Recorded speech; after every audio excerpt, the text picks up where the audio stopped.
はい、こんにちは。こんにちは。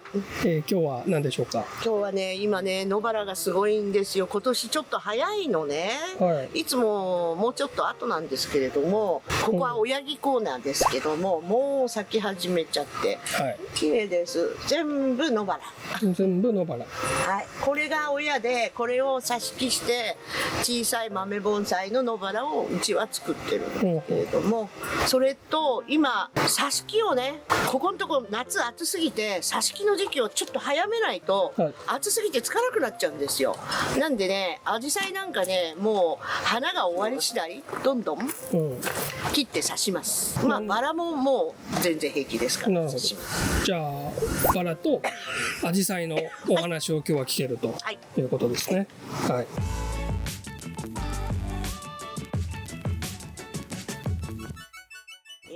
まず種類から一番派手に咲いてるこれはうん安曇野バラ。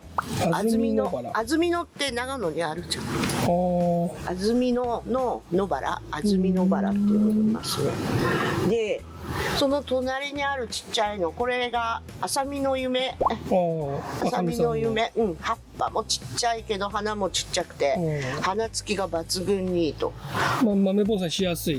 そうそうそう。それで、これは安曇野だ。こっち、これは雅。一緒に見える。で、雅の方がピンクが上品かな、安曇野よりちょっと薄いんですよ。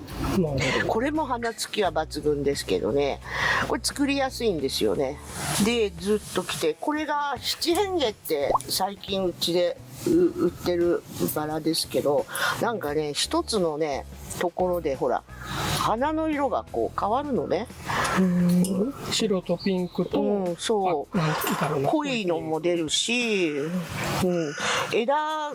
一つの枝なのに、こういう風にほら、これとこれが違うでしょ。これでもだんだん色変わってくるんですか。ピンクはピンクで、最初から赤は赤だな。どんどん変わってるようには見えないんだけど、どうなんだろうね。半分白で半分ピンクになったりもしますよ。これは八重なんですね。あ、そう。これは、だから、お花を見るだけですよ。ね。それで、ピンクだけのやつ。これは、ああいう風に濃いのは咲かないけどね。だから花綺麗でしょ。名前は名前がね、わかんない。わかんない。八重咲き野原とか、なんか夢乙女とかね、いろんな名前で呼ぶから、わかんないんだけどね。で、この隣にあるのが黄色い野原。ただ1日限りですね。次の日になると白になっちゃいます。これがなかなか増えない。葉っぱがほら、病気でしょ。これ増えないんですよね。で、こっちのが、この色。濃い赤。もう黒に近いですよね。これは結構丈夫でよく増えます。名前をど忘れしたんだよね。常設売店で、12番さんが売ってるバラです。調べてください、皆さん。はい。で、こっち側のピンクのが、あずさって呼んでるんですけど、花びらのね、裏がピンクなのね、これ。咲いちゃうと白っぽくなるんだけど、ほら、裏がピンクなの。つぼみの時ピンク濃くって、咲くと縁しかピンクじゃなくなるのね。これは普通に花が落ちますよ。そう。で、あれが好き。あれね、おぼろ月。これは散らないんですよね。ずっと咲いてんだけど、ほんのりと黄色がかってんのかな。これ葉っぱ大きいけど、四季咲きですよ。すっごいよく咲く。これが屋久島。屋久島ほら。葉っぱもちっちゃいし、花もちっちゃくて、花びらが丸みがないのが特徴です。ほら、これハート型でしょ。ほら、ちっちゃいの、細長いの。それで、痛い。とても痛い。屋久島は痛い。で、この屋久島と雅のかけた種でできたのがこっち。これなんだ。で、だから似てるのね。屋久島に葉っぱが似てるんだけど、花が違うんだ。朝見の夢は散らないんで、雅も散らないんですよ。こうパラパラって散らない。その性質が受け継がれてますね。で、これはもう有名になりましたが、ね、今結構ね、赤ずきですね。はい、これ有名です。よいしょ。これやっぱり種類を選ぶのは好みですか？そうじゃないですかね。でいろんな好きなやつ集めてね、自分だけの品種も作れそうですね。種まくと出ますよ。で、これがね、名前ついてるかな。これちっちゃいんだけど、最近姫みやびって言ってこういうの売ってるんだよね。これ種からできたやつなの。で、名前がなかったの、もともと。そしたら最近似たようなので姫みやびって売ってる。綺麗ですね、外側が濃くて。花が極小です。だけどね、特徴があるんだよね。枝がまっすぐ立つ。バラの種類によって違うのね。曲がるのもあるから、その点だとまだ咲いてないけど、これが吉田バラ、九州の吉田っていう地方で採れたという野バラ、ちっちゃいですよ、すごく。これ花芽だからね、まだ咲いてないけど、花芽、ここいっぱいありますね。花芽、ちっちゃい白ですごい綺麗ですけど、この木はこう上に行かないので盆栽にしやすい。こういう風になるから。それでこれね、八重咲きに見えるんだけど実がつくんです。貴公子。八重咲きは実がつかないですか？普通はつかないんだけど、これは半八重っていうのかな。菊の御紋みたいな感じ。これ外国名でエンブレムっていうやつです。で、エンブレムだけど私はあんまり綺麗だから色がね、すごい白がピシッとしてるから、勝手に貴公子って言ってますけど、エンブレムですね。ここちょうど間ぐらいの感じですかね、八重と。そう、これね、実がつくんだよね。最近新種がいっぱい出てるから、いくらでもね、メダカみたいなもんで。これがちょっと傷んでますが、異常に小さい、ほら。ちっちゃい。ほら。これが山陽バラ。山陽バラっていうのは厳島神社の中に生えたバラで、日本最小の野バラ。ちっちゃいんですよ。葉っぱもちっちゃいし、花もちっちゃいし、実がこのくらいなのね。ジンタのちっちゃくしたような実がなるのをちゃんと赤くなって、枝も細いしね。これ増やすの大変なんです。あとでっかいので言うとこれがでかい。これ映るかな。これすごいですね。これね、一応つぼみあんですけどね、つぼみあんですよ。まだね、まだ咲かないだけ。これは八重山野バラ、沖縄の八重山諸島の野バラ。大きいんです、花が。ね、大きそう。だけど花すごい綺麗だよ。どういうわけか。普通バラって中が黄色いじゃないですか。こう花粉のね。で、めしべの部分は色がないのに、こいつはめしべが真っ赤なんで、イチゴがくっついてるみたいに見える。という感じで。いろんな種類がいます。これをどうやってミニ盆栽にするのかっていう。そうですよね。話ですね。じゃあ、野バラね、普通にお花屋さんで売ってる野バラとか、園芸屋さんでこうポットの野バラでほっとくとどうしてもこういう風にヤゴ枝っていうのが出るんですね。これね、ヤゴ枝をほっとくと本体が枯れちゃうので、本当はヤゴを伸ばさない方がいいんですが、まだ大丈夫です。で、挿し木はこれを使うので、まずヤゴを出すことが大事なんですけど、で、この辺できるか。ほら。これがヤゴ枝です。元気いっぱいの。元気いいし、太いんですよ、ヤゴは。野バラはほとんどヤゴ枝出ますのでね。で、よく見るともう葉っぱと葉っぱの間からほら枝が出てるでしょ。これをどうして刺すかっていうと、柔らかい部分は捨てます。これはね、刺してもつかない。このぐらいまでは柔らかいんです。こっから下はもう硬いんですよ。葉っぱをこ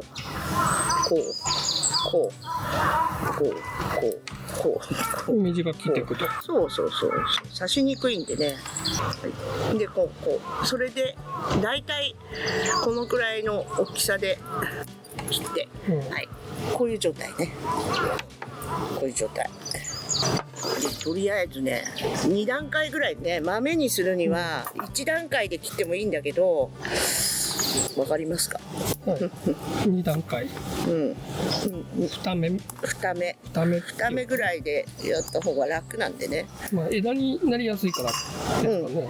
そう。こういうふうに。1本でこんだけあるじゃないですか。それを野原ねつきやすいんで、特にルートンとかオキシベロンとか使わなくてもついちゃうので、ただ単に刺すだけです。はい、でこれを刺すのに最初からポットに刺すと後が楽。豆盆栽をやってる人ならこのサイズのポットがいけるはずなんですよ。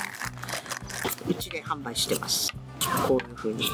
でこれ便利なのね、穴開いてて網いらないんで、挿し木の時はね、でまあ普通に赤玉を入れといて、ちょっと粗めですね。最初は粗めで入れといて、そしたらここに次に細かいやつをザーッと入れて、見たらばピンセットで痛いんですよ。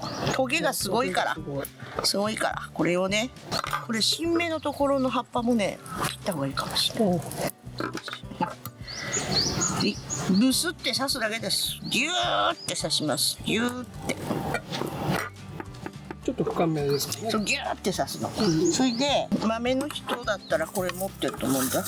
一番細かい赤玉土ね、ちょっと足します。ここで安定させるためにトントントン、こんな感じ、でこれを水に入れると、これで終わりですね。これが大変だって人はもう土鉢にブスブスって刺せばいいんだけど、それが刺したやつがあるんですよ。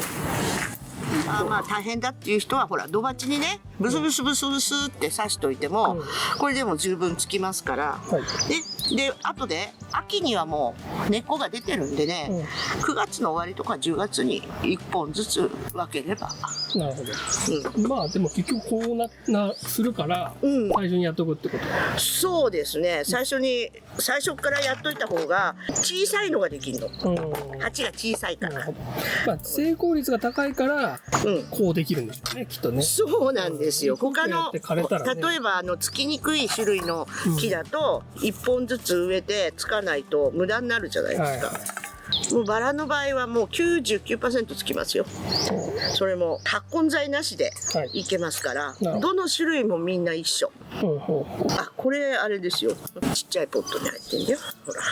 ほら同じサイズでしょ。これ結構でも年数かかってるよね。これは年数経ってます。根っこが出てから根を上げてあるんで、こういうのも作ろうと思えば作れるし、3年4年そうですね、3年3、4年ってとこかな。このぐらい太ると。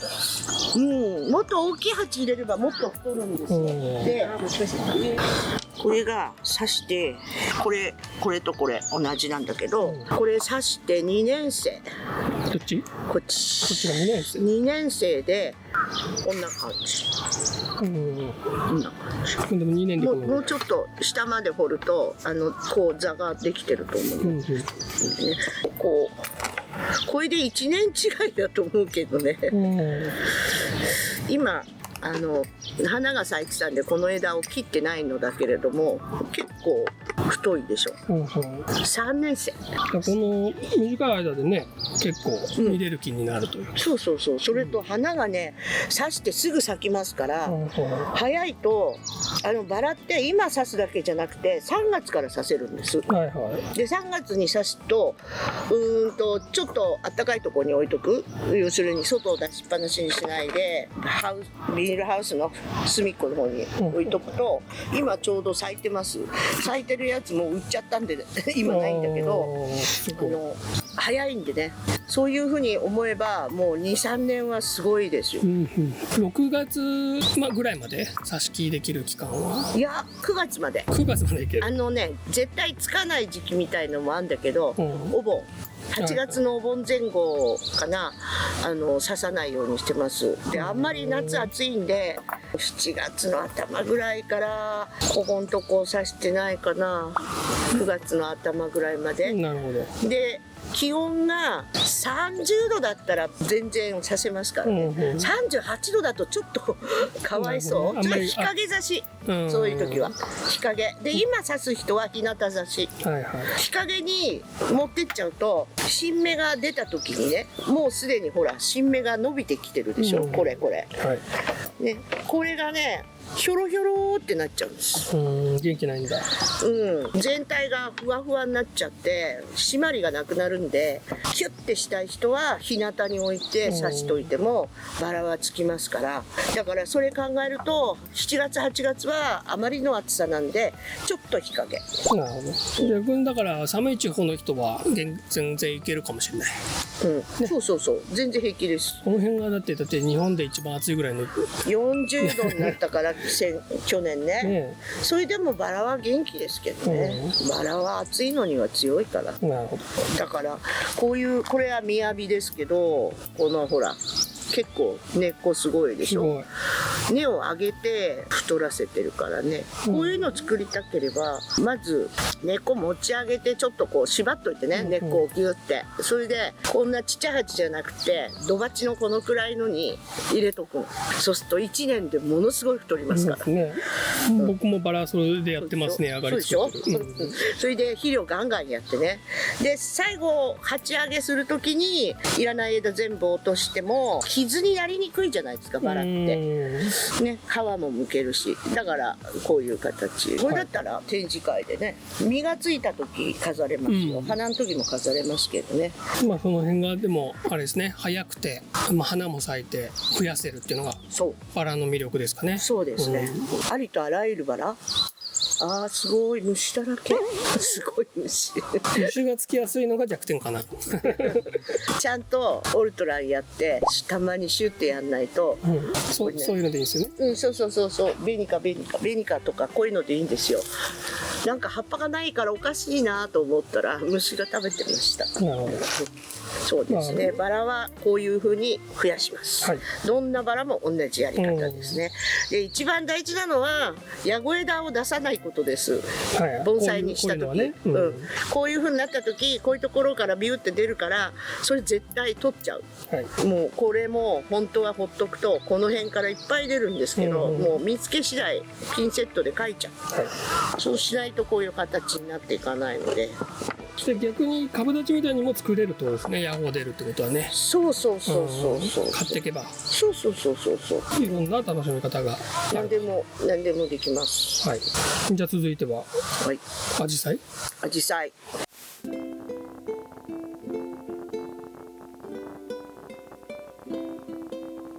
アジサイ綺麗ですね、満開になってますね。これ瀬戸の月っていう山アジサイですね。これね葉っぱちっちゃくてね、豆盆栽にするのにすごいいいの。これは豆なんですか？そうなんですよ。アジサイって花が終わったらすぐ切んないといけないのね。じゃないと来年咲かなくなっちゃうんです。これ枯れたまんま残しとくと来年の花芽がつかないんだよね。で慌てて8月に入ったあたりにもう茶色くなってんのを切って丸刈りにすると次の年咲きません。じゃあもう早く。でこれ今満開なんですけど、撮影なんで私は遠慮なく。で花のすぐ下に2つあるんです、葉っぱが。これは一緒に切り落とすもんなんです。これだからここで切ります。これ全部こういう感じでね、かわいそうね咲いてるのにと思いながら切るんですよ。こうね、こういうふうにね、これ花瓶に入れとけばまだ咲いてますよ。いいですね。こういうふうにちっちゃくするんだからね。でどこを刺すかっていうと、これ残ったところ、これ硬い硬くなってる。柔らかいうちは刺せないんですよ。はいは触って硬いあ、硬ければ大丈夫。そう。だから上花ね、落としました。その次の段階ですね。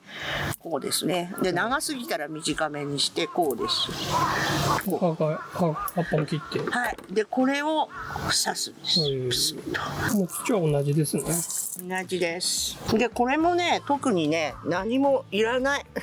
まっすぐブスって刺すだけ。つきやすいんだ。つきやすいです。アジサイはもうほんと水出しでもつくぐらいだから。ね、ぐらぐら動かないように細かい赤玉を必ず入れて、これを、はい、ビューってやって。これで OK です。簡単。簡単です。そうするとどういうことが起こるかっていうと、この葉っぱと葉っぱの間から2本、1本ずつ出ます。新芽が。だからこうなるので、こうなるでしょ。そしたらこの2本のやつが大きくならない、このサイズだと。でそこに花がつくんで、来年ここで咲くんです。でもこの作業を遅らせちゃうと2本出るんだけど花になんない。だからなるだけ早くちっちゃいの作りたければ。どのぐらいの時期ですか？今6月中にやっちゃわないと、ここのとこ暑いんで月が悪くなるんですよ。7月に刺すとね。6月ですね。でアジサイ結構他の植物よりつくんですけども、例えば9月に刺してもついたりするんだけども、花はつかないね。なるほど。その次の年に咲かないで2年後になっちゃうんで。そうです。いいですね。この元も2段階こう張り込めるから、こっちもこっちでね、そうそう。またそのまま来年待ってそうな。こう切ってね。でこの葉っぱがある限り1本からずっと作れるので、どんどん詰めていけるんだ。そうですね。そういうことですよ。だから長いからね、これ。あと1回切れるでしょ。一番下のこれで止めとけば、こっから2本出て、来年この辺で咲く。いつも同じ高さです。逆にやんないとどんどん大きくなっちゃうってことですね。そうですよ。大きくなりますよ。そういう風にできてるんですよね。で結構ね、刺したやつ。もっと小さいのは売っちゃったのね。たまたまもう花が色ついたんで。このサイズになる。もっとちっちゃくもできる。でほら子供が横から出てくるから、こうやって。これが新芽なんですよ。新芽？ヤゴじゃなくて？ヤゴ枝。ヤゴ枝ですけど、これをこのまんま伸ばしていくと、だいたいこのくらいでまた咲くんだね。だから花終わったらこっちは切り落としてもいいんだ。なるほど。こうで切ってもいいし、元から取っちゃっても今度こっちとこっちが咲くので、ほんとちっちゃくしたい人は本体切っちゃう。下から出させて。こっちで今度作っていくと。そういうやり方もできますし、であとは今年咲かなかった場合、こういう風に花芽がないアジサイ、これはこの先端に来年の花芽が入る予定だから、これを普通柔らかいところは切り落として捨てるんですよ、普通はね。もみじの挿し木でも何でも。アジサイはやらない。ここを刺す。ここは硬いんだよね。ここは。ここを普通は切り落として刺さないとへたっちゃうんだよね。ふにゃって先端残すと。なんだけどアジサイだけは別。今年咲かなかった人、こういう状態で咲いてない人は、今ここで切るでしょ。こう。ね、でこれをこうでしょ。葉っぱをね小さくするのはね、へたらないようにね。で触るとここ硬いんです。でもちょっとこの辺まで柔らかいんだけど、この状態でブスッと刺すんですよ。そうするとこの高さで来年咲くの。伸びないんだ。あんま伸びないですね。このくらい伸びてもこのくらい。でさらにこの脇芽が出るんです。2本こういうふうに。なんで1個だけじゃなくてもうちょっと枝が増えます。だから今年咲かなかった人は小さいのが作りやすい。なるほど。逆にね、その翌年。でここを切るでしょ。で早めに切って6月の終わりまでにこれをやっとけば、今度こっから出た2本にもう花が咲く。だからちっちゃいのとほどほどの大きいのと両方楽しめるんですよ。なるほど。アジサイの場合ね。だからこれはここで切ってこうやって先端をもういくら置いといたって同じですから。でこのまんまほっとくとどうなるかっていうとまだ伸びますから、来年花の時このくらいになっちゃう。でそれをストップさせるためにもう先端切っちゃって刺しちゃってそれでやった方がいいなと思います。でも花が咲こうが咲かまいが、全部切った方がいいと。そう刺し木しなくても切った方がいいと。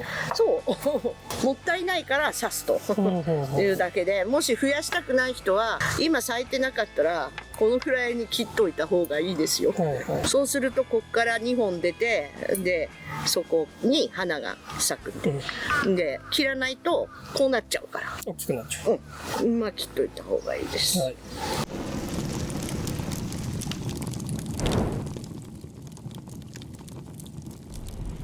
というわけでバラとアジサイ、時期の作業ですね。